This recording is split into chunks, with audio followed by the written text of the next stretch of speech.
Hello, everyone. Welcome to another episode about Q&A about future of science and technology. This is part. I now have 4 series going, and on Fridays I'm alternating between future of science and technology and my long-running Q&A about science and technology for kids and others. So today, talking about future of science and technology. So I see there are a bunch of questions saved up here. My gosh, lots and lots of them. DI asks, do you think the latest electric car is worth buying for these days? What is the future of cars? I'm not a close follower of all of the different offerings of cars, so I'm not sure I can comment on that. But the general question of what the future of cars is sort of interesting. I think there are a bunch of things to say about that. I mean, it's worth... So first point is, there are... cars have been around for a bit more than 100 years.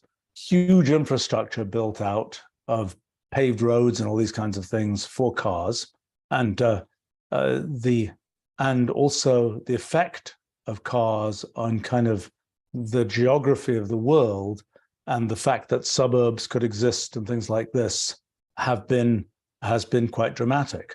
And people have been saying for years, oh, there'll be some situation in which there start to be these exurbs and, people living in nice mountain spots and so on that are quite hard to access by car, but there'll be some other way to access them. I think the main thing that will be interesting to see is when do some kind of, personal flying vehicles really come into existence. I mean, flying cars have been predicted. They've been a feature of the future for at least 100 years.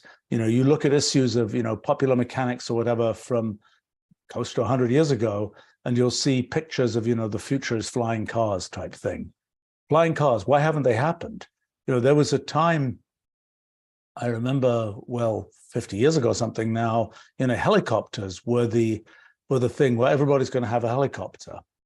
And there were occasionally, for example, around where I live in the Boston area, a company, Digital Equipment Corporation, which for a while was the second largest computer company after IBM, had the idea that they would have their sort of facilities dotted around New England, and all the execs would go from place to place by helicopter. It's the only company I know that tried to do it that way. Helicopters didn't work out to be nearly as easy to deal with as people expected. They require a lot of maintenance. They're hard to fly. The whole thing is sort of an expensive thing to operate. And so now the question is, will there be a moment where kind of the flying car-ish thing really comes into existence? I think the answer is definitely yes.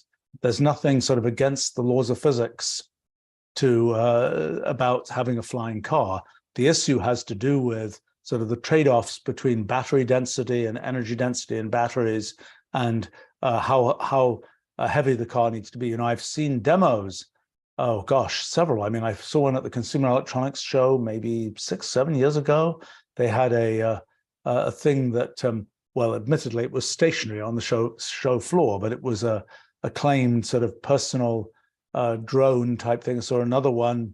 Again, it was stationary on. I've seen several stationary on lawns and things, but I've never seen one actually flying with a person in it, so to speak. I mean, the issue is if you want to have a small surveillance drone, cargo delivery drone, it can be you can just deal with packages under 5 pounds, but we humans don't come in packages under 5 pounds.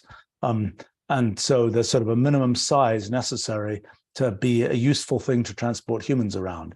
I'm remembering now a company I saw present with business plans for kind of personal drone transportation, maybe 2 years ago now. So this is something sort of bubbling up. And when will it really happen? Well, so one is battery technology, energy density of batteries.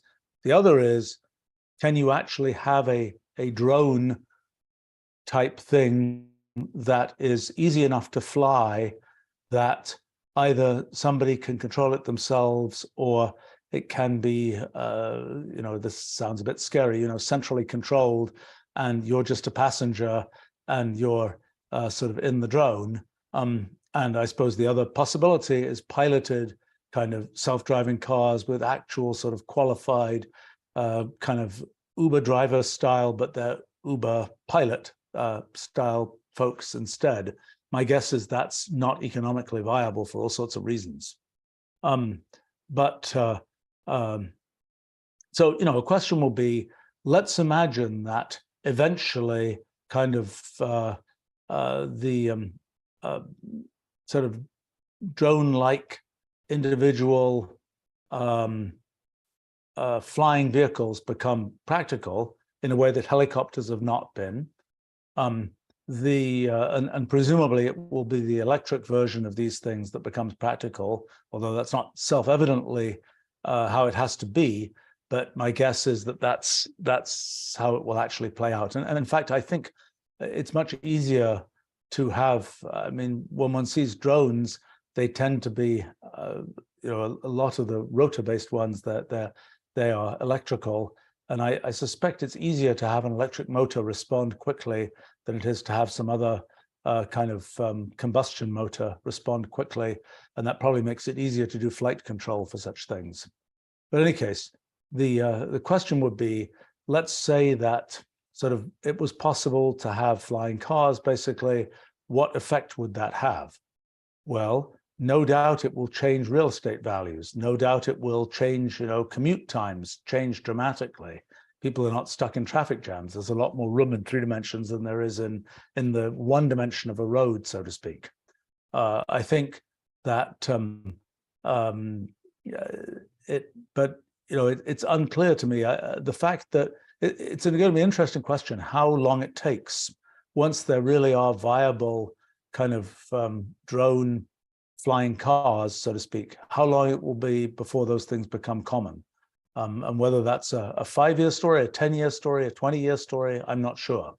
And then how long it will be before that has significant effects on the way people kind of lay out real estate and so on. There are a tiny number of places in the world where there's sort of a local light aircraft, private plane airport, and people literally, they land on the runway and then they kind of taxi their plane to their kind of garage and their house, and the houses are all sort of arranged around the runway. There are a very small number, I've never seen one in person, but I've seen pictures of them, of places that are set up that way. But that would presumably become much more the norm. I think the thing that's supposed to be coming soon is, Amazon is trying another effort to make drone delivery work. And kind of the way that that's planned is you kind of pick on a map where you want the drone to land, and it's rather noisy, I think, right now, but it will come and land there and drop off your 5-pound package or whatever. I think one might have thought that there would be it would be better to have sort of, set up the landing pad in your backyard. But I think that it's believed that it's better to just have people sort of select the place on a map, so you don't have to mess around worrying about whether whether the local wildlife had chewed up your landing pad, and so that's why you didn't get your latest delivery, so to speak, there. Let's see.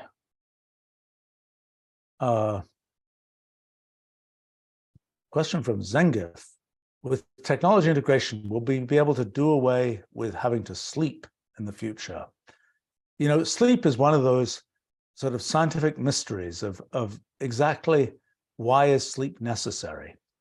I personally have long assumed that the real answer is when brains operate, they produce a certain amount of waste product just by virtue of the process of thinking, so to speak, and that one needs to clean that out. Much as, if you exercise a muscle, you produce lactic acid and you have to wait for that to kind of clear itself out before you can go on using that muscle without it being tired. And I think, what is it? There's a, I think it's actually an amino acid that gets produced as a result of repeated neural firings. And sort of one of the common theories of sleep is that you need to clean that out, and that it's hard to clean out while the brain is in operation, so to speak.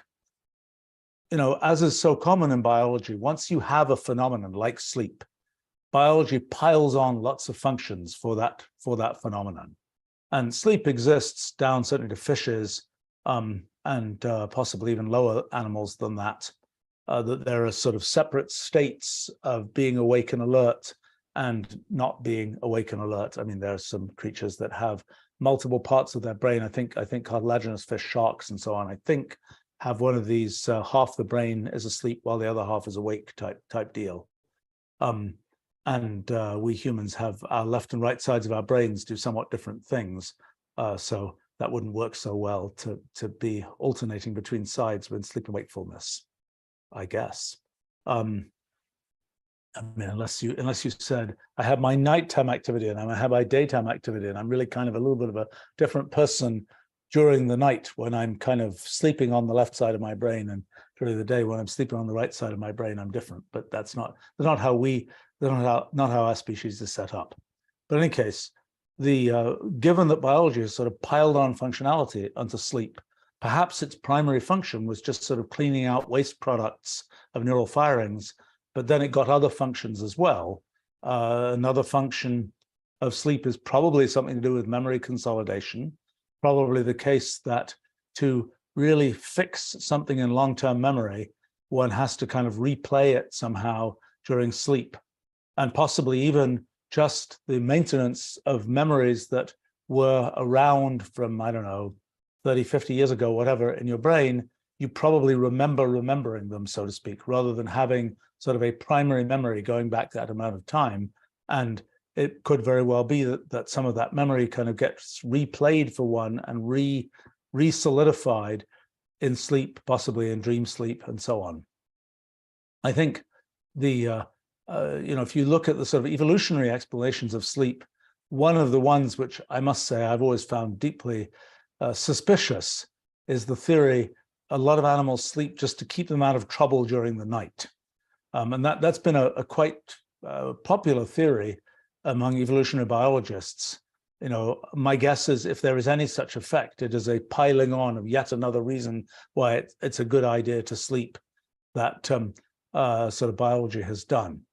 So now the question is, can one, is there a way in which one could avoid the need to sleep? I know people do all kinds of biohacking type experiments, and certainly even in the distant past, people who had very regular schedules. I know this was true of some monk scientists who would go and say, well, I'm going to sleep 1 minute less every day over the course of a decade, and then I'll be down to only needing 3 hours of sleep per night. I think it's unclear whether we work biologically successfully on that, and certainly there's, I think, decent evidence that all sorts of bad things that can happen to older brains are more likely to happen if you haven't had enough sleep. So the sleep is probably of value to maintaining sort of the health of the brain, and certainly one knows if you actually forcibly don't sleep for long enough, you eventually die. So that's kind of a sign that sleep is necessary for things to keep working. But in any case, the thing that is, can one sort of reduce the amount of sleep one needs? I have to say, I personally have never tried to do that. I find that I'm only able to sort of have a brain that's operating decently if I have a pretty normal amount of sleep every day.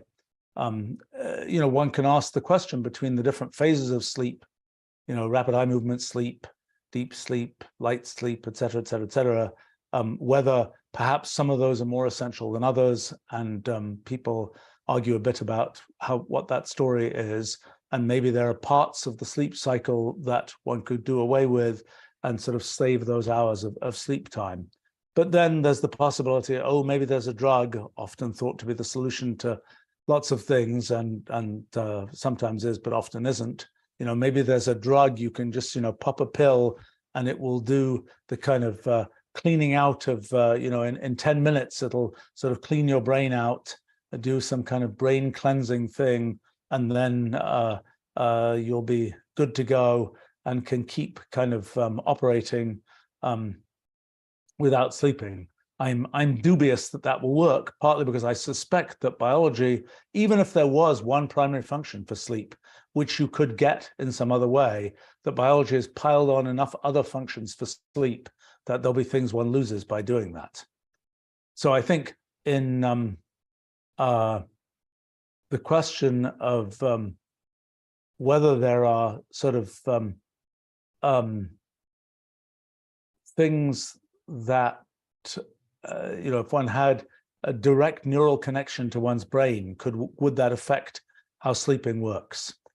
I have to say, when I was about 10 years old, I had this, I had read something in some future science book of some kind that there was this great idea of learning things while you were asleep.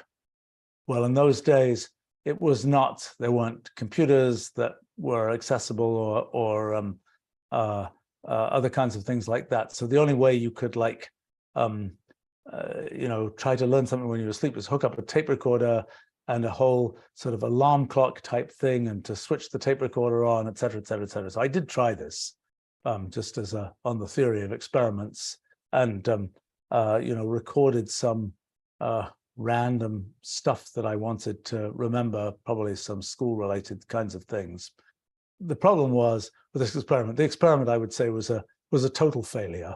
Well, I wouldn't know whether the experiment was a failure or not, because I don't remember what might have been kind of, what I might have been exposed to in sleep, but I have a good enough memory that just the very act of recording a bunch of things that were intended to be sort of sleep played was probably enough for me to remember them, thereby completely sort of blowing up this experiment. But, people do, there is the question, if you have a brain and it's sort of more or less operating, and you kind of want to get mileage from the brain, could you like connect something to the brain when it was asleep and still get mileage from it? I mean, it kind of like, I feel like, when you say I can do that with my eyes closed, or I can do that when I'm asleep, so to speak, maybe one gets to actually test that. I'm skeptical of how well that would work, but it's certainly an interesting thing to imagine. Could you start, you've got this brain that's asleep and but it's still got its whole neural net there, and you can kind of poke at it, and you can kind of use the time when you're asleep to kind of be constructing, I don't know, a digital twin of your brain, and reading out different things, and not sort of having to be exposed to that going on. I don't know, just an idea, but I don't immediately have a thought about that, and I'm very skeptical about the take this pill and you won't have to sleep type thing. I am pretty sure that was in the books that I was reading when I was a kid about visions of the future, and it certainly hasn't happened yet, and I'm skeptical that it will. Gosh, lots of interesting questions here. There's a question from Tinker Holly here. As far as human evolution goes, do you believe the human race is still evolving, or have we peaked as a species? What's next in the stage of human evolution? One of the things about us humans is that a lot of what changes for us is things like technology. And in a sense, that's a layer of evolution beyond the biological, so to speak. In many species, if you want to have something that is kind of passed down across the generations, the only way to do that is genetically, so to speak. If you want this particular type of fish to be really good at being able to, find food inside crevices in rocks or something, that skill is presumably something that has to be transmitted genetically from one generation to the next. Whereas as you go to sort of higher organisms and things, there is an increasing sense in which you can learn something in the course of life. You can be kind of a blank slate at the beginning, and then in the first some amount of life, you learn this or that thing. I mean, some aspects of our brains we know work that way. For example, vision, it's pretty certain that our sort of neural net that does visual perception really doesn't know how to see anything when we're born, but as we start exposing it to the actual world with the actual objects that exist in the world, so we start to wire up our visual cortex to have the feature recognizers and so on that we need to recognize the things that we see today. Actually, a very interesting question is whether, given that people grow up in an environment that is different in terms of its visual appearance from the environment that existed earlier in human history, does that affect the very way we see? My guess is the answer is yes. There's a famous experiment done in the 1960s or 70s with cats who were reared in an environment with only vertical stripes. And, the cat just it's a stripy environment, and they have some kind of collar to prevent them sort of seeing things at an angle, et cetera, et cetera, et cetera. It's kind of a weird experiment. But the result of that experiment is those cats didn't learn to see horizontal stripes. When they were exposed only to vertical stripes, you show them something moving horizontally, they're like, I don't notice that. So it's an interesting point, which I'd never thought of before, that modern humans raised in cities and things like this, the visual scenes that they will get will be somewhat different from the ones that people have ever had out in the wild in the past. And how does that affect their what they learn to be able to see? It's reminiscent of when one has image generation systems, AI, generative AI, image generation systems, whatever it is, the latent diffusion models or these other kinds of things where one is going from a textual prompt to a picture of a cat with a hat or something.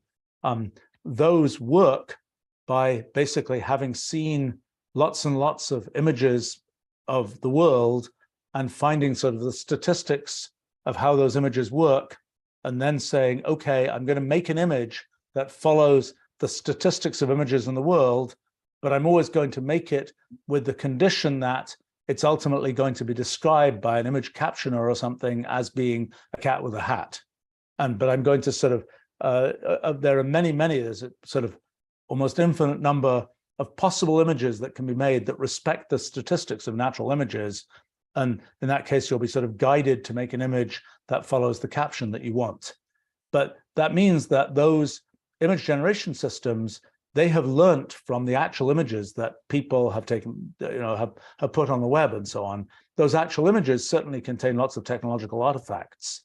And it's sort of an interesting thing that the statistics of those images depends on the fact that we live in a technological environment, so to speak. And so it's an interesting thing that one can imagine that even at the level of the actual sort of wiring in our brains at a pretty low level, below the conscious level, we can be affected by the environment that we happen to find. But at a much higher level, the big innovation of our species is language, and that's allowed sort of increasingly abstract concepts to be passed down from generation to generation.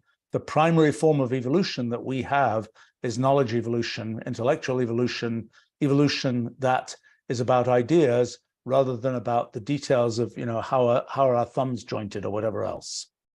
Now, talking about biological style evolution, well, it's always a story of natural selection. It's, well, almost always a story of natural selection.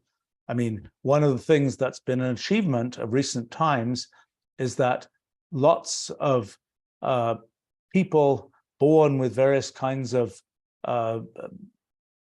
issues who in the past would have died and would never have been able to pass down their genetic material are now, as a result of modern medicine, able to, live long and prosper, so to speak, and have children.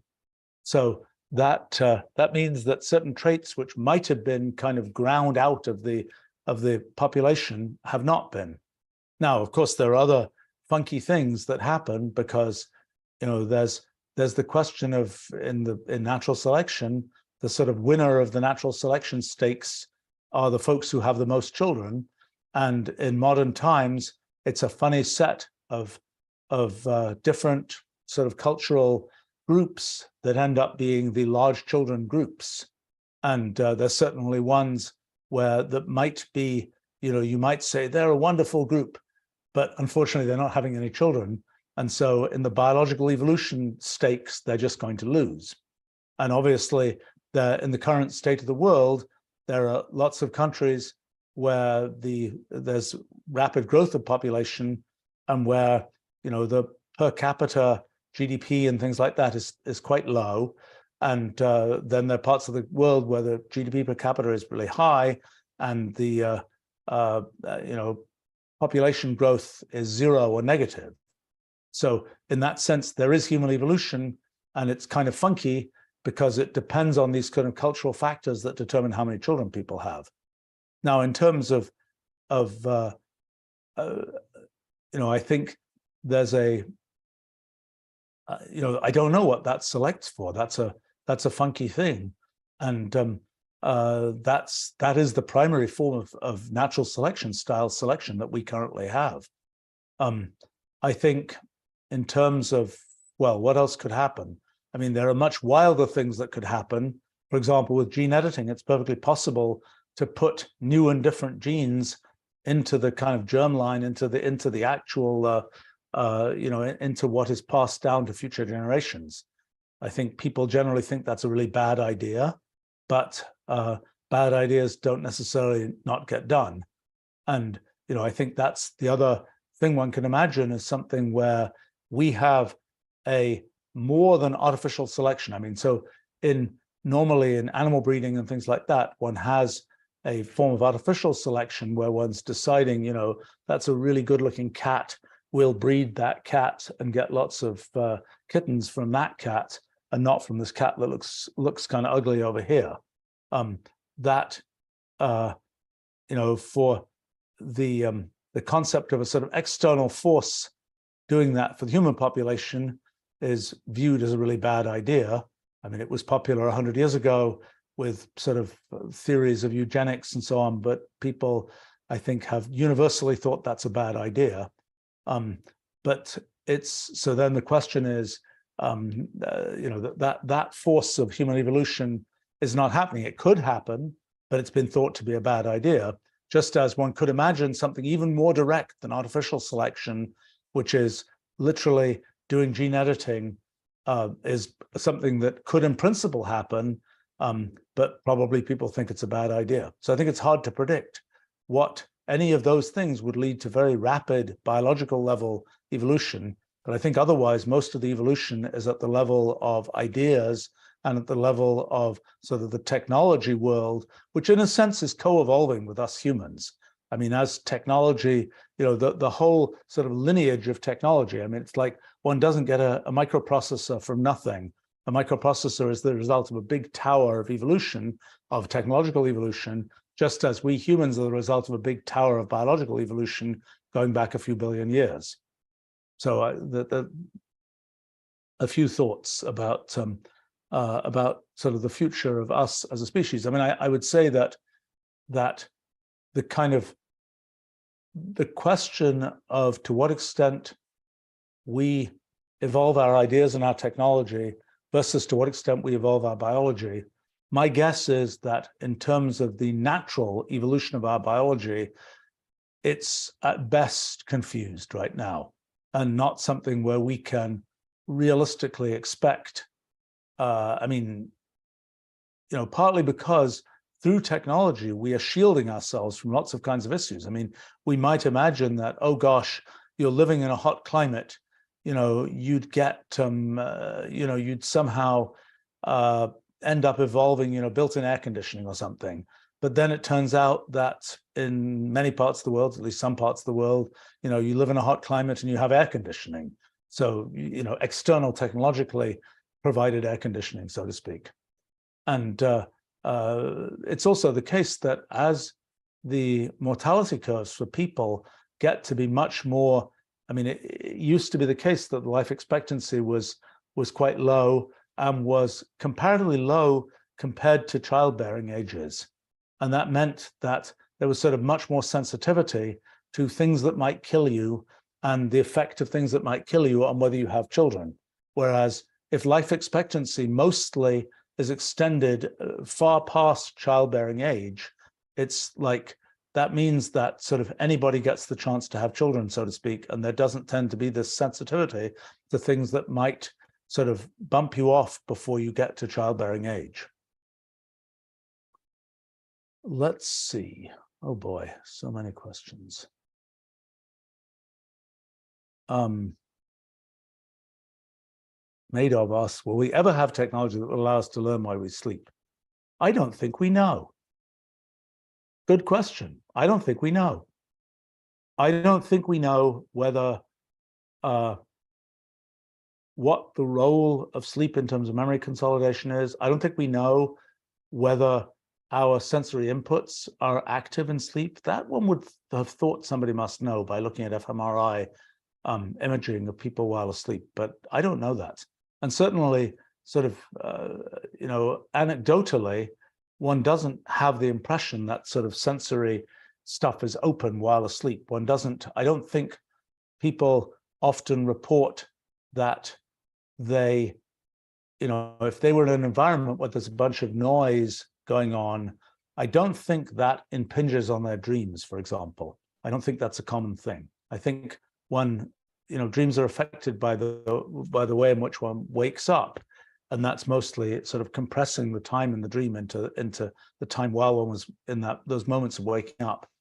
I'm always very bad at things about dreams because I essentially one of these people who remembers very few dreams they have when they're asleep. So I'm not an expert about that. Let's see. Spare parts asked, we're coming back to an earlier question. Noise seems to be almost inevitable when it comes to flying. Is there a way to solve that? I don't think noise is inevitable to flying. I think that noise is primarily produced by turbulence, which is produced by kind of rapid motion. There certainly are, planes that people built with propellers that are these very kind of nice wooden propellers, big propellers and so on, that have produced much less sound when they fly. They're much less, I think the primary source of the sound is turbulent flow, and turbulent flow is not a necessary feature of flight. Certainly not, well, little insects don't have it, but I think that that's something one can avoid. So I think, and one of the things that certainly happened over the course of the last, 30 years is jet engines have gotten quieter through all kinds of technological innovations, but particularly in the way that the fluid flow works through them. So my guess is that flight doesn't have to be loud. And exactly what it takes to make it not be loud, I'm not sure. Obviously, a balloon is, well, you would think a balloon was silent, except a hot air balloon has this great big burner in it that's making very loud growling sounds, so to speak. But in principle, a balloon is not making sound, and obviously gliders, well, again, don't make sound like that. But I don't think it's the case. I'm sure that there will come a time when there are quiet drones and so on. How big they have to be and what all of those physical constraints are, I'm not sure. Memes comments, there's a Japanese hover bike for $500,000. Interesting. Let's see. Okay, there's a comment here from Jamie about how do you optimize the sky for regular air travel to accommodate flying cars? One of the things about sort of the evolution of cars and roads and all that kind of thing is how smart are the cars going to get? Because, if cars were smart enough, they don't even have to all be definitively driving on the right or left. They could be using the whole roadway and just, they know, oh, there's a car coming in the opposite direction, I have to move this amount, et cetera, et cetera, et cetera. That's perfectly imaginable with sort of smart enough cars. I think the issue with cars, and this is sort of a thing about, someone asked before about sort of the evolution of cars and such like. One of the questions, I suppose, is to what extent do you have individual sort of self-driving cars? To what extent do you have whole fleets of cars that are communicating?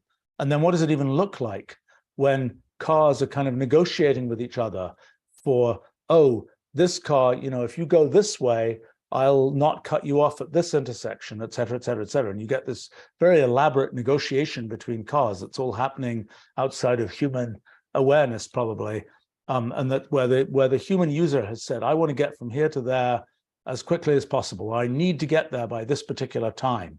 And then the cars can kind of negotiate, well, we can open up this thing here and not put so many cars through this road, which will cause it to slow down, et cetera, et cetera, et cetera. I think the another big feature of cars and sort of communication between them is traffic jams. Traffic jams are a very mysterious phenomenon. I mean, you might have thought that, you've got a big road and you've got a place where everybody's slowing down. They're looking to the side of the road because there's something bizarre on the side of the road or something, and every car slows down by 5 miles an hour. And you might have thought, well, why doesn't that just mean people, there's still the same flow rate of cars? Well, it turns out there's this instability that develops in road traffic that propagates backwards. And even though everybody at one point was just slowing down by 5 miles an hour, you go far enough back, you get stop-start traffic, you eventually get to the stop-start regime where you've got traffic jams. And this jamming phenomenon is, why does it happen? Ultimately, it happens because of driver delays. If everybody could instantaneously respond to the speed of the car in front of them, everybody would just slow down a bit, and there wouldn't ever be this kind of stop-start jamming type phenomenon. So that phenomenon, one would expect, if every car was self-driven, that one could sort of prevent that phenomenon and just have the cars always of traffic will be much higher than it is now. And I think that's quite achievable. And there's sort of the question of how that will be, how that will come into existence. Will it be the case that there are lanes, special lanes on freeways and so on for self-driving cars that are connected into the sort of global traffic brain, and that will not have this kind of jamming phenomenon? Undoubtedly, yes. But then there are questions about, what does the transition look like as one's got some self-driving, some non-self-driving cars? What does it take to make the self-driving cars really work? I think on freeways, it's something that is realistic even now. In complicated city streets, it's something very challenging that I don't really think seems still fairly far away from being firmly achieved. I think that it's something where, this whole question of how do you manage sort of, right now, road traffic is uncontrolled in that sense, there are traffic lights and things like this that try to control road traffic. They're another interesting story of, how do you time traffic lights? What's the scheme for doing that? How much sensitivity do you have to the actual cars that are around, and how much is just this light changes every 30 seconds or whatever it is? The theory of sort of optimal traffic light timings is still quite imperfect. And there's sort of a question, there are these little tricks people have, like, 1 car per green entering the freeway. So sort of a trick for spacing out cars. Or back when I was a kid, at least, they invented this idea of these, boxes and intersections where to prevent gridlock. So it's, you're not supposed to drive into the box unless you can get out of the box type thing. And there are these little sort of tricks to try and improve road traffic flow. But I think there's still the question of what could you do if you, another trick is these brake lights up high, so you can see through a bunch of cars to the sort of future brake lights of cars, many cars in front of you and so on. But there's a question, for example, one question you can ask is, if you put in special seed cars, could you prevent traffic jams? I think the answer to that is no. I think that there's no way, once all the cars have this driver delay phenomenon built into them, there's nothing you can really do to sort of prevent that and to make sort of a fire break type thing that prevents the traffic jam from occurring. But as soon as there's kind of more global car-to-car control and so on, you can prevent it, I think. Now, the question of, in the case of planes, for many planes, there's air traffic control. It's not a necessary feature in a country like pretty much anywhere in the world. You can fly a plane around unless you're in one of these, terminal control areas near an airport, you can fly a plane around without necessarily talking to an air traffic controller. it's so, and it's kind of like, well, just don't run into anything, and you probably won't because 3D is big, and also, if you're flying a plane, you're supposed to be constantly, scanning the horizon to make sure there are no planes you're about to run into. So that's not that different from the story of cars and so on. And I think where it's kind of every driver, every pilot for themselves kind of thing. I suspect one can go an awfully long way in having lots of, flying cars before there is serious risk of kind of large scale, complicated congestion kinds of things going on.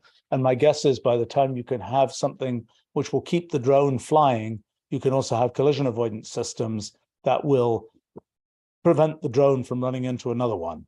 So I'm guessing that's not going to be a huge issue. I mean, it is the case right now in air traffic control that even though sort of the sky is three-dimensional, there tend to be these point-to-point airways that planes will fly from one radio navigation beacon to another, and they'll typically be, if you look at the sort of the plot of where the planes are in the world, you'll typically see these streams of planes going in these essentially one-dimensional paths, and there'll be, planes are,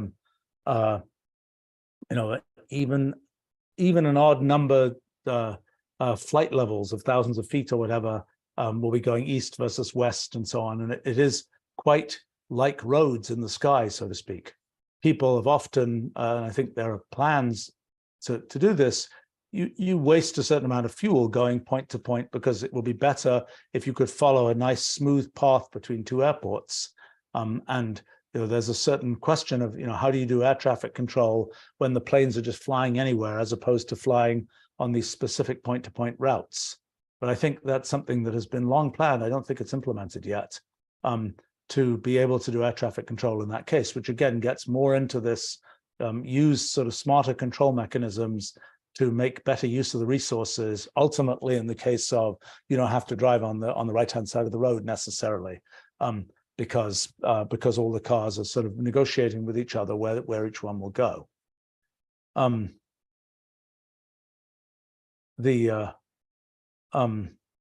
is asking, what about the future of tunnels? I think Elon Musk has his boring company that's proposing to make tunnels in lots of places. I think my impression is that there are certain innovations in tunneling technology that make it a bit easier to make tunnels. I think it's challenging to make tunnels under most cities, which is the place of most interest, partly because nobody has any idea what's buried there. And, when people started burying cables in 100 and something years ago, it's like, did they keep good records? Well, not really. So, you start digging, and you've no idea whether you're going to run into some critical electrical cable that was buried in 1892 or something like this. And so I think that's something of a challenge in most cities. And I don't know if can you tunnel down so you're sort of, just like if you fly high enough, you're kind of out of the main, if you fly at 60,000 feet, you're out of the main, airplane traffic levels. Similarly, if you tunnel deep enough, you're out of the place where anybody will have buried a cable in 1892. On the other hand, if you tunnel deep enough, you're probably hitting bedrock, and it's an awful lot harder to tunnel through bedrock than it is to tunnel through something softer.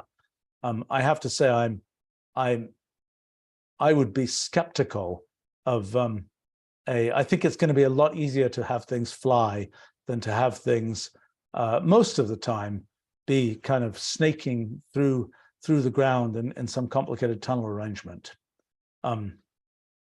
But I think, yeah, I don't think that doesn't seem promising. Let's see. Gosh,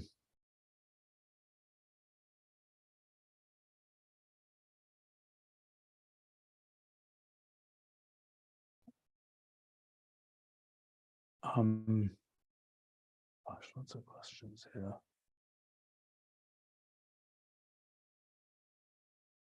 Crucial comments about flying cars, that flying is dangerous and requires more training and skill and safety than ground cars.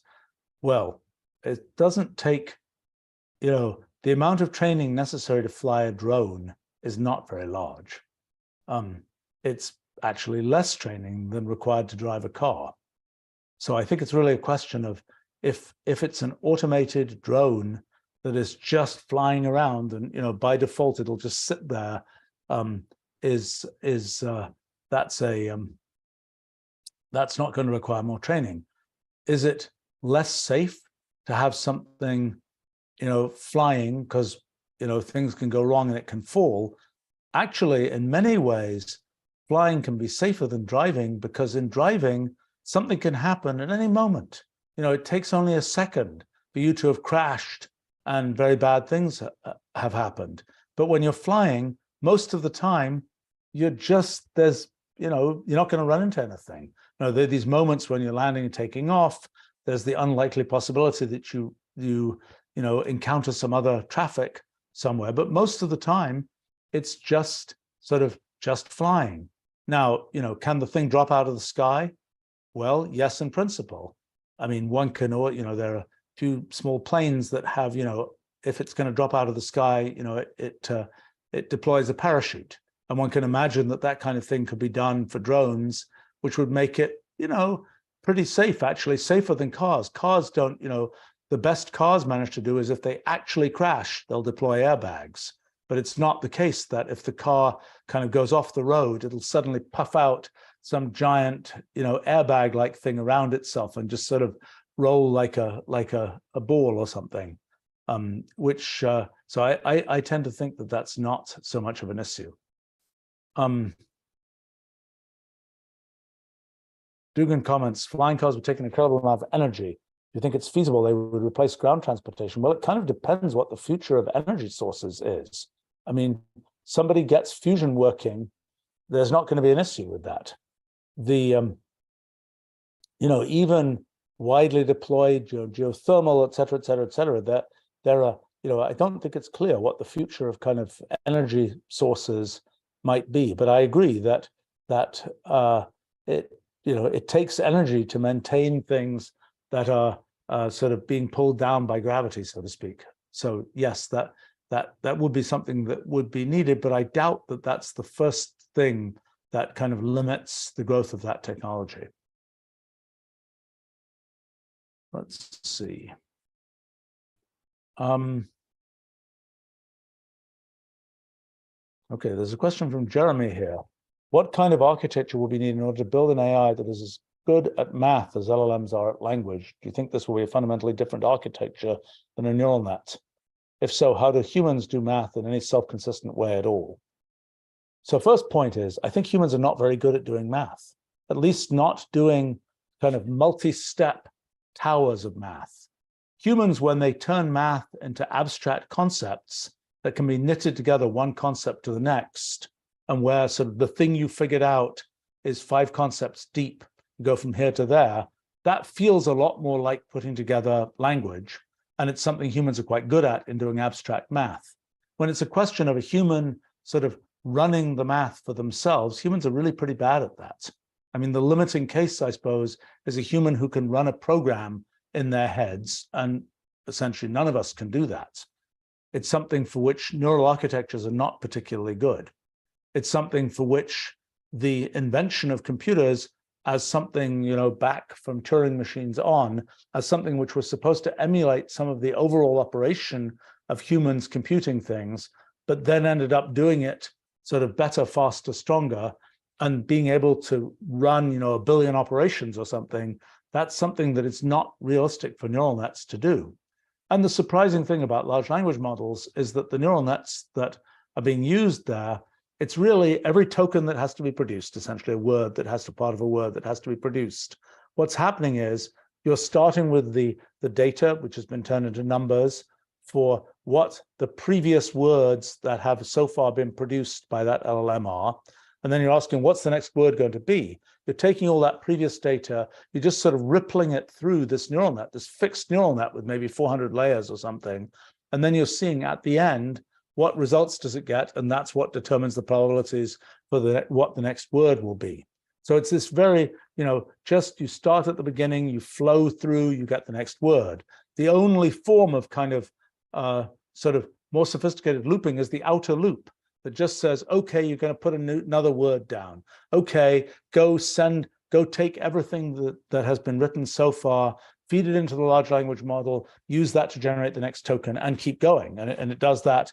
A typical large language model does that until it gets to a stop token. And when it generates a stop token, the outer loop, the controlling system, says, okay, we should stop now. That's the end of the essay. Or actually, slightly more sophisticatedly, we should stop running the LLM.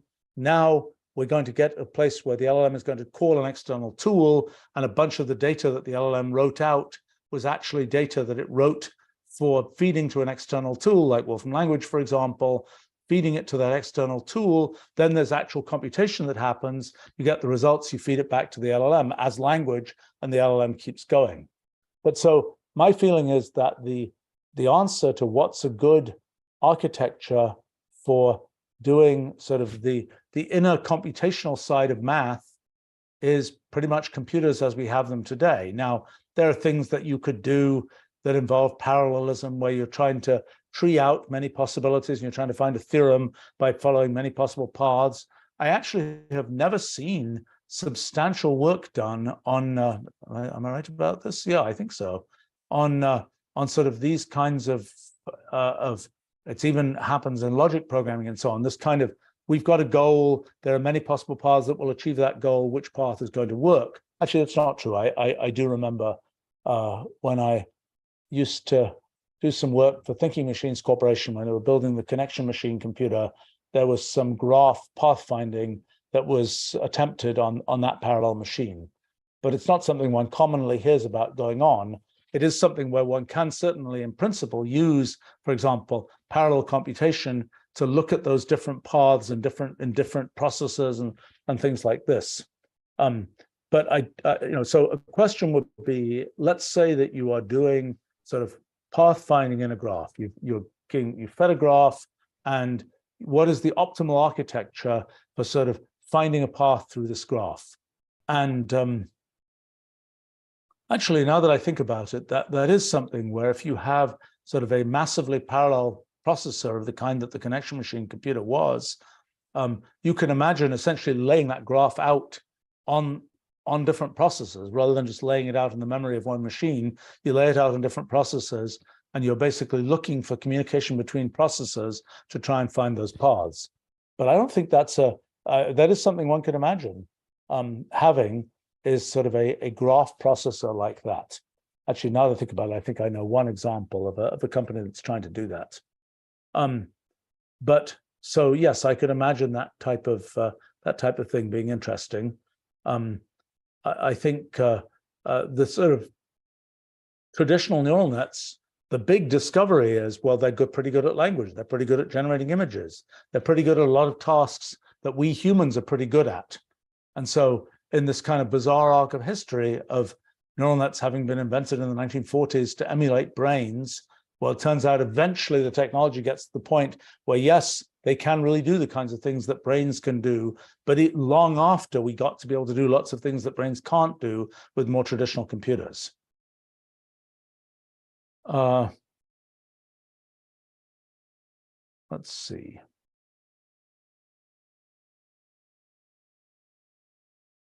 Fab asks, does AI being an interface to books means there will be more subject matter experts or fewer of them? Interesting. I think there will be more pop-up subject matter experts, by which I mean one didn't spend a decade learning that field, but one was, at some moment, one really started caring about it. And one said, with the help of one's AI, so to speak, one learnt that field. And the AI can help in two ways. One, in most fields, there's a certain amount of mechanical kind of structure that you need to learn. And a lot of that, or you need to learn if you're going to do it all by hand, and a lot of that is probably automatable. And you could probably pretty much tell your AI what you want. Hopefully it will then make some kind of computational language, Wolfram language, that is the thing that allows you to kind of see, did I really precisely define what I wanted to define?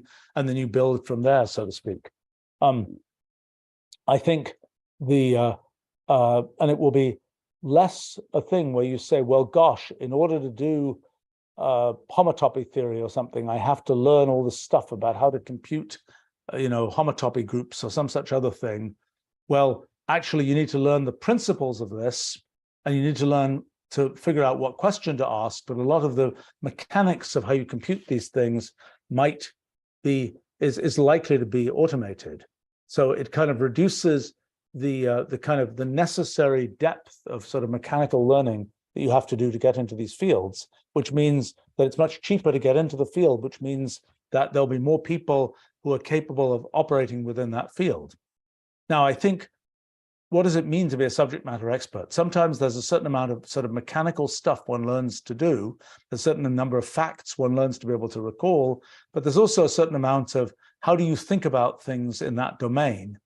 And that's the thing which I think ultimately is the most valuable aspect of subject matter expertise, is sort of how do you think in that domain? If you're thinking about things as an economist or something, there's a certain way of thinking about how things work. You're thinking about things as an evolutionary biologist. There's a certain form of explanation, way of thinking about things that works. You're thinking about things as a computational language designer. There's a certain way of thinking about things and so on. That way of thinking about things is really a valuable part of the subject matter expertise, and a part that isn't the part that is sort of most automatable, so to speak. But I don't know how quickly and effectively people will be able to absorb those sort of ways of thinking. One would imagine that kind of with sort of AI assistance and AI as the teaching aid, where the AI knows what you know and can figure out what it should tell you to get you to sort of take the next step. One imagines that those things will get a bit faster to be able to do. So I think in terms of, so my guess is that many more people will be able to be subject matter experts in many more things. If by subject matter expert, we mean able to think about things and do things in that subject area when given the appropriate tools, so to speak. Would be my guess. And I think that the value of kind of knowing broadly lots of different things is going to increase, and the value of knowing the sort of tall tower of mechanical specifics will decrease. Let's see.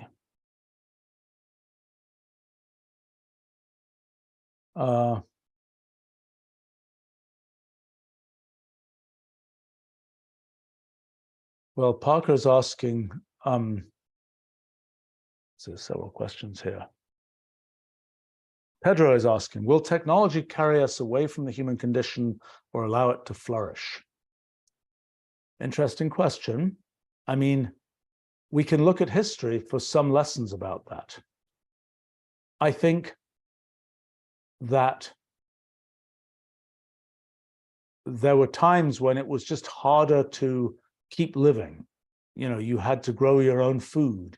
You had to be able to deal with lots of kinds of things which technology or sort of the structure of modern society made pretty easy for a large swath of people. And I think that, well, I would say that the history tends to suggest that things getting easier for people and people having to do less just to survive, things getting easier for people has tended to lead to these times of great advances in our civilization. If by advances we mean kind of the development of intellectual work, the development of creative kinds of things, those are the times, whether it's the Renaissance, in Italy, whether it's, ancient Athens, whether it's even ancient Babylon, things like this, whether it's, the heyday of the British Empire, whatever. I think that the lesson of history is when the going gets easier for people, people do more interesting things. Now, I'm not sure how long that lasts. I think many of those examples from history, it was a burst of energy that lasted for a few decades or a little bit more. And as people kind of got used to, oh, we can just sort of sit back and relax, things perhaps didn't continue to have that same level of vibrancy. So maybe the moment that's of greatest interest is the moment where sort of a lot of things that people previously had to do were no longer things people had to do. I mean, imagine a situation in which most of the kind of economically important work that people do, let's imagine that most of those things that people have to do, whether it's in manufacturing or whether it's in sort of administration or whatever else, or just sort of moving papers around the world or virtual papers around the world and things. Imagine that there came a moment when, gosh, we've got this AI and it can just do all of those.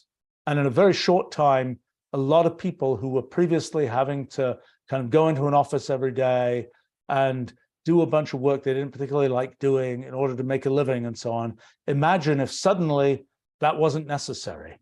And, imagine there was, whether the dynamics end up being universal basic income or something quite different. Imagine that suddenly a lot of people were in this position where there's sort of a lot of the kind of the grind of life was removed. What would happen? I think that's an interesting question for modern society. I think for some people, that would lead to a kind of flourishing of things that I think we've generally valued as a society. And for some people, it would lead to, I'm completely bored and I'm going to do crazy stuff. Or just, I'm not very happy because I'm completely bored. I mean, it's always one of these things where when people retire, it's always a very dangerous thing to do, because when people are doing stuff, there's kind of a flow of successive days. And when people sort of retire and say, well, I'm not really going to do anything anymore, that's usually not a very a healthy situation to be in, unless you have something you really, really want to be doing. So I mean, I think this question of if people don't have to do anything, will that be good or bad? The lesson of history would tend to be, for at least some stratum of people, and it's a good question, which I don't know the answer to, in these moments of sort of really advancing and flourishing as a result of prosperity, was it the case that sort of at all parts of society that things were good, or is it just that a small set of people who would otherwise have been grinding, doing something where they couldn't do creative work, for example, were suddenly freed to do creative work, and that's what gave us the main thing that we know from that period in history? I don't know the answer to that. It's a good question. And I think that the question of whether if we removed sort of the grind, would it be the case that one possibility is there'd be 1% of the population that would flourish in a way that was not possible before, and potentially would lead to innovations, creations, etc. People say that was a really cool thing to have been able to achieve, but that perhaps even 99% of the population, with the grind removed, would actually not have such a happy time of it. And then you have to ask the question, it's sort of a very political philosophy, utilitarianism type of question. If that was the case, if sort of the removal of the grind led to a sort of dramatic flourishing of a small part of the population, would that kind of, what does one want to have happen there? And I'm not sure. I think that when most kinds of technology, people find, generally when it's mostly bad and there's very little good in it, it doesn't have that much of a chance to survive as a technology. But when there's plenty of good in it, but nevertheless some bad, it will tend to survive. And the bad, it'll be a complicated story whether the bad eventually overtakes the good. But I think, I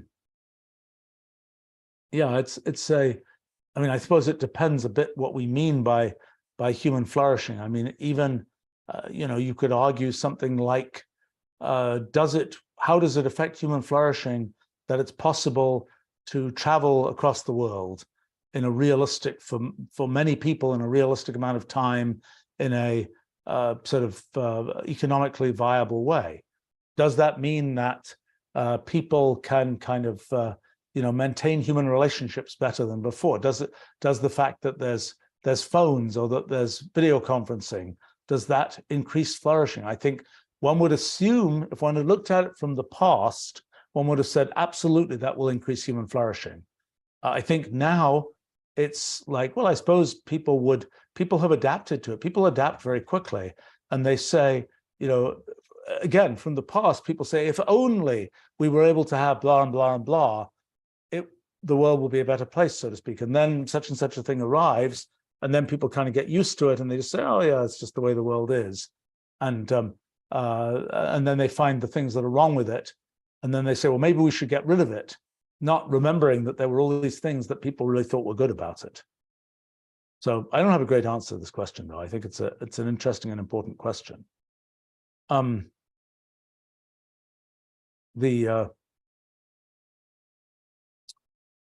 is asking, what does the future of libraries look like? You know, I'm embarrassed at how rarely I go into a physical library these days. When I was younger, I was a huge enthusiast of libraries. I could find all these amazing things that were in books and journals and so on. And they were, you know, that was how I understood things about the world. As soon as there was the web, that became less important. You know, I think the browsability of the web is not, I mean, we have browsers, but browsability in the same sense that I used to do, of you go look at the books that are shelved in, you know, QC 175, you know, 0.1 or whatever it is, you know, that some particular section of a library that's shelved according to the Library of Congress classification or Dewey Decimal classification or whatever. You know, you can live in the 530s in the Dewey Decimal classification and so on. And you can kind of go in a library, you can kind of look down the shelf of all the books that are in classification 530, and you'll find all kinds of things where you say, oh, I didn't know about that. And that's interesting and so on. That was fun to do. And, you know, there is obviously a way that one can imagine replicating that virtually on the web. And the fact that I don't know of anybody having done that is kind of a strange thing. I mean, it's sort of an obvious thing to do, is recreate different densities of library. Like, for example, if you go to the library that is the fairly small library with, you know, 100,000 books, for example, and you look in the section on foundations of mathematics or whatever else, maybe there are 3 books there. If you go to the library that has 2 million books, then there'll be many more books in that area. And one can imagine something would be a nice kind of app on the web, where you kind of go to different densities of libraries, so to speak, and you can kind of browse the shelves and browse these virtual shelves. I see Harry commenting that lots of libraries have ebook checkouts. Yeah, I'm not sure that's quite the same type of thing. I mean, maybe it is. I've not seen such an interface where it's kind of the equivalent of what used to be kind of going into that mysterious part of the library that wasn't clear humans had been in for a while, and going and looking at that obscure shelf. There was a certain sense of discovery that was quite visceral in kind of looking at that shelf where you pull the book down and there's dust flies off from on the top of the book, and you kind of know nobody's looked at this in years.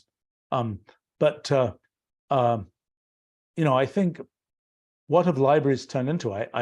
You know, I myself don't really know. I mean, I have the impression that there's a certain sort of community character to at least public libraries that seems like, I mean, the town that I live in spent a lot of money building a very beautiful new public library, and I'm embarrassed to say I don't believe I've been inside it since its grand construction project was done, which is sort of a strange sign. But my impression is that more as kind of a community, intellectual, and other center is a potential sort of application for libraries. And I suppose, you know, as one potentially sees more education happening outside of the traditional universities and things like that, that's a place where that could be a role. And it was a role for many early libraries. I mean, if you go back sufficiently far in the past, the Library of Alexandria was basically a university where people went to learn things, and you went to the library because you could then, you know, go look at the scrolls on the shelves or whatever, and learn things from them. And there were also people there that you could learn things from. And even in much more recent times of 150 years ago, there was a certain amount of kind of library situated education going on, and maybe that's something that gets to come back now. In terms of physical books, I like physical books. I think I mentioned this before in one of these live streams. I mean, I find the concept that you can have sort of this lump of knowledge and you can sort of pick it up and you see how much there is there, and you can kind of understand at some visceral level, how much of it you flipped through and how much you haven't. I find that a useful user interface. Maybe we'll get some augmented reality version of virtual books that's just as good as that. But so far, at least, the physical version has been useful. And even the process of producing a book, where you really have to just sort of line up all the ducks, get this thing ready. You're going to make a print run. It is, it's all ready. It's all a thing that's there, and there's no sort of tentacles that you can kind of add later. I think that helps to define something which is useful. Okay. Prototype says there's a virtual shelf browsing experience called Open Library Explorer. Shows you cover art and titles. Okay, I have to check it out.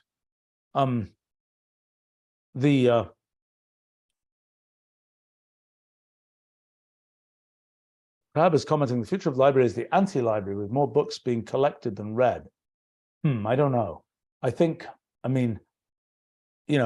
have about 10,000 books, I think. And I have one day I'm going to do some live stream tour of my book collection and library and so on. I just keep on not getting around to that because it's a bit more technically difficult than what I usually get to do here.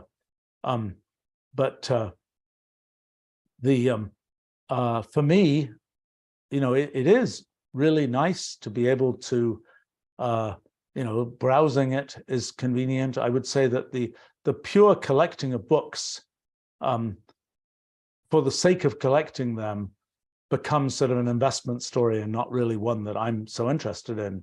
But I think, it's always a funny thing. Libraries, there's some sort of secret advantages to libraries. Like, for example, libraries tend to have a nice acoustic environment. And part of the reason for that is that when you have a book on a shelf, there's this air gap above the book, and sound gets into this kind of Helmholtz resonator space that is sort of behind the book. And so books are really good absorbers of sound. They're better than, you can have those fluffy things that you put on the wall and so on, and acoustic tile and things like this. Books are a really good sound absorber. So that's independent of their intellectual value or whatever. They create a certain ambience just as a result of things like that. But I think, I'm not,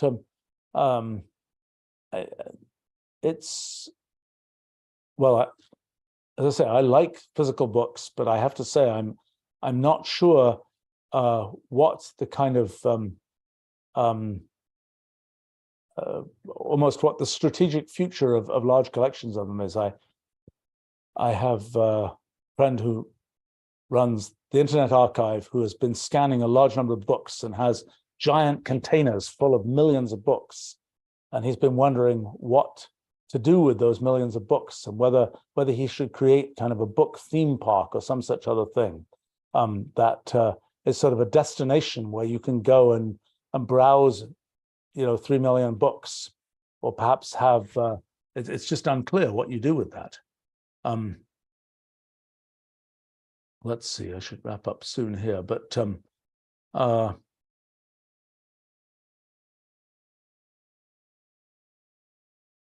Boos is commenting that they value their personal library with technical reference books and so on, and lots of things that can't be found online. Yeah, it is a funny thing. I don't know what the curve is going to look like of the point at which sort of everything that is at all published can be found online. I mean, these efforts to scan books and other documents have been reasonably successful. I would say that the real peak of success I consider to be documents from the 1800s, documents that are out of copyright. I know in historical work that I've done, it's just spectacular what you can get from particularly the 1800s of, all these newspapers and everything, and sort of, when will it be the case that anything that was broadly printed can be found online. I don't know what the rate of sort of closing of that process is. There's certainly and it depends a bit on the actual mechanics of scanning things has not really advanced that much in quite a few years. I mean, it tends to be that you have, you take a book, you put it on this, usually an inverted V-shaped glass thing. You have camera underneath it. You might have a foot pedal where you press it and it flashes and takes a picture. You go on, you turn the page, you put it down again, you flash it again, etc. And there are different schemes for doing that, but it pretty much amounts to that. And I don't know whether there's been much advance in automatic book page turners. I think that's a challenging robotics problem. And when it comes to scanning just random documents, I have taken some trouble to scan paper documents that I have, and I think I have now, I haven't counted actually recently, but I'm guessing it's probably approaching 500,000 pages of scanned documents that are most things that I've ever kind of dealt with, well, most non-scratch paper kinds of things that I've ever sort of dealt with, mostly from the early 1980s and early to mid 1980s and before, when sort of everything I did was done on paper. And it's been, I would say that the process of scanning all that stuff is surprisingly difficult, and it takes surprisingly much human effort. And you can, if you're lucky, there'll be some stack of paper that is all nicely the same size and the same way up and all this kind of, it doesn't matter if it's the same way up, but the same size and so on. And you can just put in an automatic feeder and it'll just go, ripple through and scan each page. But I would say that that's very much the minority experience. Most of the time, you really have to go painstakingly, essentially item by item, putting on a scanner, flashing it, going on, getting the next one, and so on. It's a surprisingly non-automated process to this point. And my guess is that it's not one that is easy, but will easily become robotic anytime soon. So that, so I wonder whether in another 20 years, whether it will be the case that sort of anything that's been printed in reasonable numbers you can expect to find online, or whether it will still be the case that there's lots of stuff where that isn't true. I think there will be certainly some issues of kind of copyright issues and so on, where sort of the alignment, even when people want their things scanned and they own the copyright, getting sort of the connection between that and the people who are doing the scanning and the distribution of the scans and so on is still a very imperfect setup at the present time. All right, well, some interesting questions, and I see a lot more that I look forward to addressing another time. I think we should wrap up for now, and thanks very much, and see you another time. Bye for now.